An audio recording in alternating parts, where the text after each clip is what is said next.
Վերջին շրջանում մենք պարբերաբար ֆիքսում ենք, որ ադրբեջանական կողմը սահմանին սադրանքներ է հրահրում, կրակում է գյուղերի բնակելի տների վրա եւ նաեւ մեղադրում հայկական կողմին իբրև թե հրադադարի ռեժիմը խախտելու մեջ։ Թեմայի վերաբերյալ ես զրուցել եմ, պատիվ ունեմ խմբակցության քարտուղար Տիգրան Աբրամյանի հետ, Պարզս պարոն Աբրամյան։ Բարձես։ Տեսնում ենք, որ վերջին շաբաթներին սահմանին լարված իրավիճակ է, ձեր կարծիքով Ադրբեջանը ինչ խնդիր է ներկայումս փորձում լուծել Հայաստանի վրա ճնշումը ավելացնելով։ Ադրբեջանը առաջին հերթին իշխանությանը եւ նաեւ հայ հասարակությանը հիշեցնում է, որ ինքը, ինչպես եղել են տարբեր իրավիճակներում,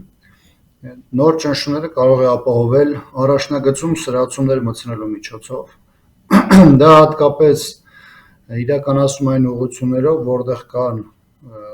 բնակավայրեր, այսինքն մարտական դիրքերը գտնվում են բնակավայրերի հարևանությամբ եւ ցանկացած կրակահերթ, կլինի դա օդում արձակված, մարտական դիրքերի ուղղությամբ, թե խաղաղ բնակավայրերի ուղղությամբ, բնականաբար առաջին հերթին վախի ահաբեկման մթնոլորտ է մտցնում տվյալ տարածաշրջանում։ Այսինքն առաջին հերթին Ադրբեջանը նպատակ ունի ահաբեկման տարբեր գործիքակազմերի կիրառման միջոցով վախ ուղղորդել դեպի հայ հասարակություն, նաև որոշակի անդրաշան ուղարկելով իշխանությանը առ այն, որ իր պահանջների չկատարումը կարող է բերել առաջնագծում իրավիճակի կտրուկ սրմանը, եւ այս տեսանկյունից ես առաջին հերթին այս ակտիվացումը դիտարկում եմ որպես բանակցային գործընթացում Հայաստանի իշխանություններին ուղղված հերթական ճնշման միջոց։ Դուք գրառում եք կատարել, որտեղ նշել եք, որ ադրբեջանական կողմը տակտիկական կարծես թե զորավարժություններ է իրականացնում, որտեղ ըստ պլանի իրենք փորձում են լուծել բնակավայր գրավելու, դիրք գրավելու եւ որոշակի բնակավայրերում մարտական գործողություններ իրականացնել։ Դա Ադրբեջանի Հայաստանի վրա հոգեբանորեն նաև ներգործելու միջոցներից մեկն է,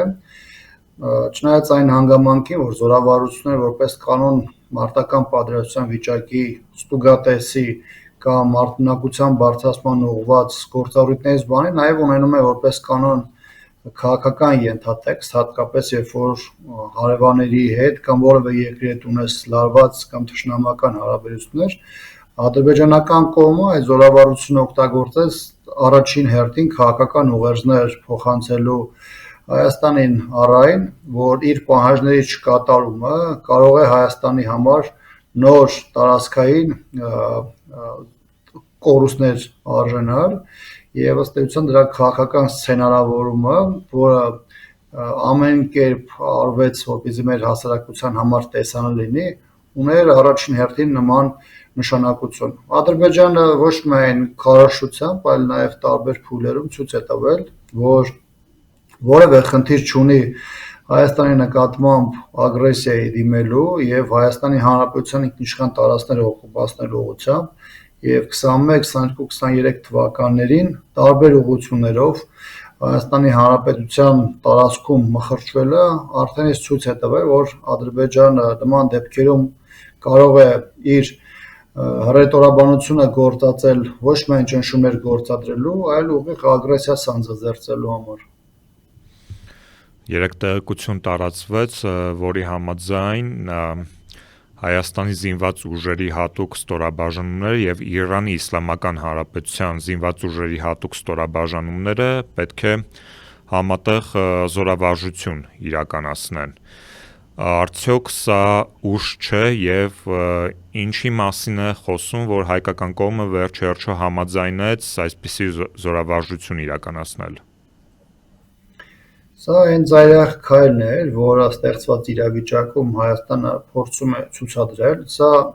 տեղի ունենում հանրային քաղաքական նաև ճնշումների ներքո, երբ Հայաստանի իշխանությունը որևէ լուրջ քայլ չի ձեռնարկում զորքերի մարտունակության մակարդակի բարձրացման տեսանկյունից, որևէ լուրջ քայլ չի անում մեր անվտանգության համակարգի ապահովման տեսանկյունից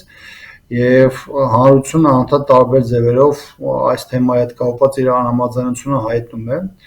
Հիմա ըստ սցենարային զարգացման